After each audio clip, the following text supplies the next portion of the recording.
It's the worst of the CBC for August 8th, 2019, the show where I watch the CBC so you do not have to. And today, it was a bad one. Today, legitimately, I watched more than an hour and a half of CBC News, and there were only 3 stories in the entire thing. And a lot of this had to do because the manhunt is finally ended, so you can cover that a lot, but I thought, basically 45 minutes out of the hour is a bit too much. And I was thinking, this should be the episode to talk about continuous coverage of a story and why that's harmful to public discourse. Except the 2 other stories I covered were just so much worse. So what were the 2 other stories today? One, which is going to be the worst, is Trump's visit to El Paso and Dayton and just how that was covered. I know we already went over that, but it was fresh again today, and it was even worse today. The second one was another global report that we're all going to die, global warming. This time we have to change the way we eat. And as I will say, okay, we're going to get a quick one on this little global warming nonsense they were pushing today, because the whole thing was food and diet, and they're trying to restrain a diet, and a lot of it can be fine. Okay, we could talk about diet and the effects on climate and agriculture, but we didn't address the fact that, monoculture plants are just as harmful to the environment as beef farms and whatever. And of course they're saying, we should eat less meat. And then but indigenous people also eat meat, so maybe you don't have to not eat meat. Which, pro tip to the global warming prophets, the Catherine McKenna's out there.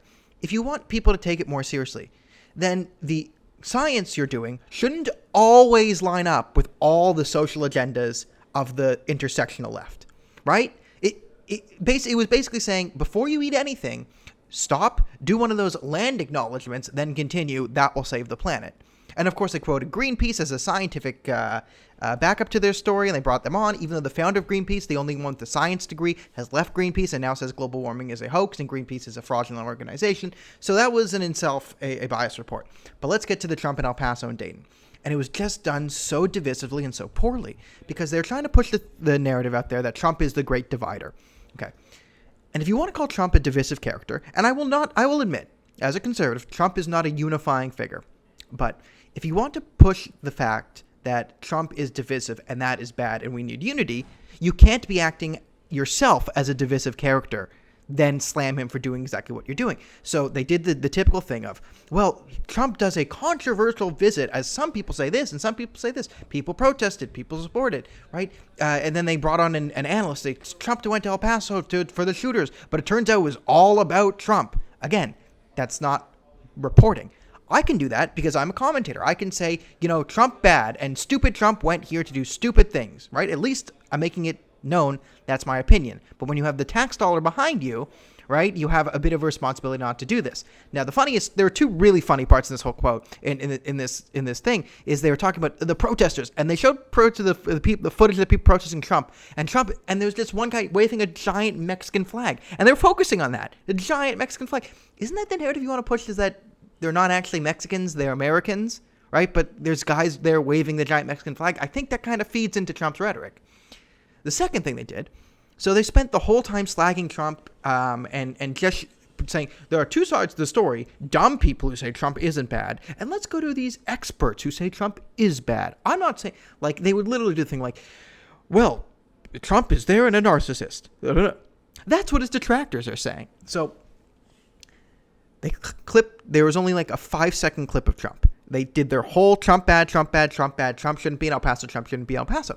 And then they do a thing of Trump where Trump's imitating the media, and Trump said, I turned on the media, and they were saying all the usual things like, I don't even know if Trump should be in El Paso. Then they cut off, and it's like, if you're trying to make Trump into a fool, you showed a 5-second clip of Trump summarizing the last 5 minutes of your coverage. So, this is what I'm saying. If you want to push Trump as a divisive figure, you have to present yourself as a unifying figure. You can't act divisively and then get mad at Trump for being divisive. Doesn't work that way.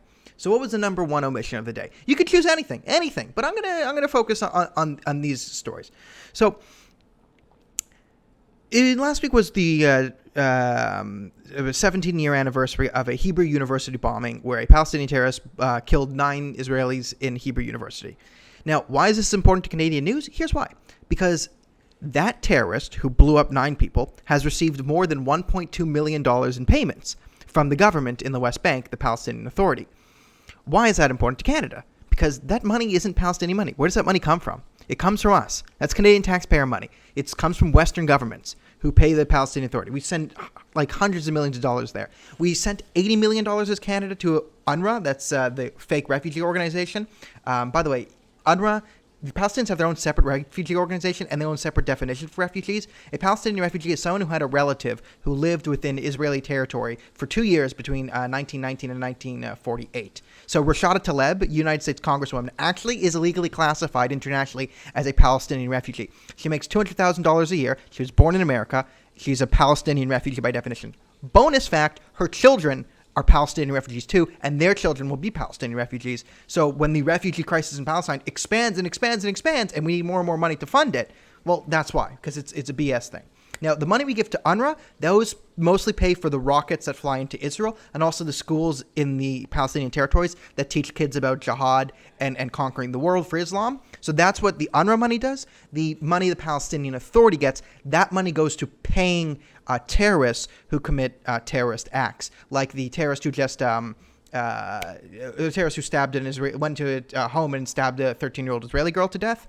He's going to receive millions of dollars over his lifetime for doing that. It's called the Martyrs Fund, and the Palestinian Authority, Mahmoud Abbas, has openly said that even if they only had $1 left, it would go to the martyrs. So this is what we're talking about. If this just got a bit of coverage, if someone asked Rashada Tlaib, hey, do you support paying the Hebrew University bomber $1.2 million?